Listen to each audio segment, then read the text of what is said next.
All right, time for the Tundra again. We're doing more maintenance. Like I said, it's maintenance season, maintenance time. They get ready to go to the mountains and all that. I do tow a camper during the summer. What we're doing today is the rear diff change. It's pretty straightforward. It's just like changing oil in any other place, you know, motor oil, similar process. You got a fill plug on top and a drain plug on the bottom. Big word of advice I could get you right now or tell you is before you take the bottom one off to drain it, make sure you loosen up the top one to refill it, because what happens if you drain it all and then have a very hard time or not able to get the top one open? You have a hard time filling it back up that way. So open the top one first, or take the top plug out and then drain the bottom plug. So what we need is pretty simple. Tools. Takes just shy of 4 quarts, so you just buy a gallon, no big deal. Manual costs for $75.85. I mean, you can buy that straight from the dealership. It's pretty expensive. Nothing wrong with going $75.90. Some people even go $75.140. Those people tow every day regularly, or you know, pretty strong or heavy loads every day. $75.90 is good for most people. I got a pump. Hopefully it fits this. It says it does. New gaskets. Some people say don't worry about it. They're cheap enough on Amazon. 24 millimeter socket. It is the bigger one, so you have to, if you don't have a bigger wrench, you have to buy one. And I recommend some kind of breaker bar. And I don't have it out yet, but a torque wrench to retorque it. They torque down both of them, the top one and the bottom one. I believe it said 36 poundage. And I think it's both the top one and the bottom plug have the steel crush washers. So let's get to it. Oh, and a drain pan. Gotta have a drain pan. I'm gonna go grab that, and I'm gonna see if I can break that top one loose real fast. All right, so we're back under here, and they're actually both pretty simple to break loose. You didn't really need the cheater bar to break a bar, but it's not a bad idea to have it just in case. The top one we did first, as you see, it's pretty loose. Bottom one is actually inside, like a protector almost, and you see I got it pretty loose. It somehow ate that up a little bit. Not really sure, but that's okay. It's not gonna hurt anything. On this, there will be a magnet, and if you've never changed it ever, then you're gonna have a lot of metal shavings on it. That's normal. That's just through wear and tear. That's why the magnet's up there.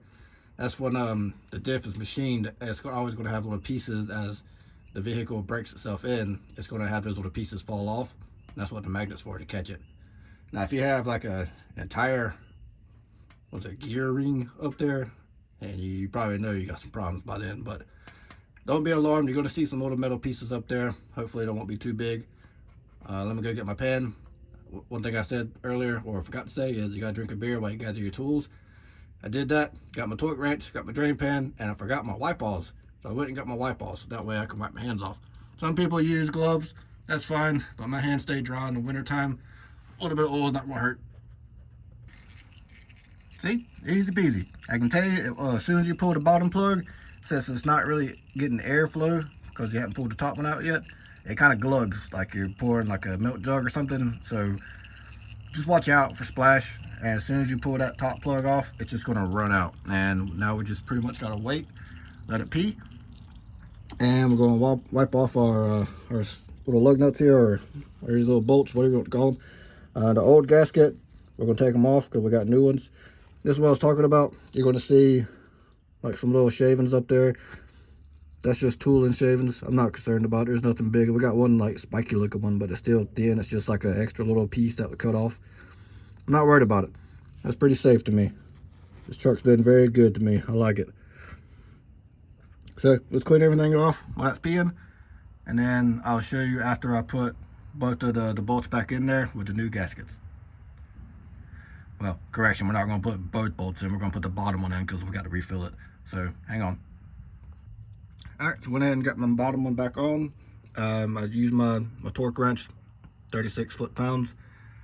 There's the old oil. No, it's not that dark. It's just in a dark pan. It actually didn't look that bad. It didn't stink either. No more than the regular gear oil. But new gaskets, old ones, they're crushed gaskets. Some people say don't worry about it, but I do. And the grease, the oil did not look like that either. That's just like the metal shavings that was collecting on the magnet. But you can buy the whole gasket set for the rear diff, the front diff, and the transfer case for pretty cheap on Amazon, the whole set. Just buy it. It's not that big of a deal. So now what we're going to do is take the pump, put it on the jug, and stick it in that hole and fill it back up. It calls for 3.85 quarts, but pretty much you're gonna fill it up until you can touch it, or it starts running out. But all right, let's start that. And there you go. That's pretty much all you got to do. Just fill it up, and then put the other plug on. And then once you put the other plug on, you just tighten it down 36 foot-pound. That's it. Drive around, come back, check for leaks. Have a good one.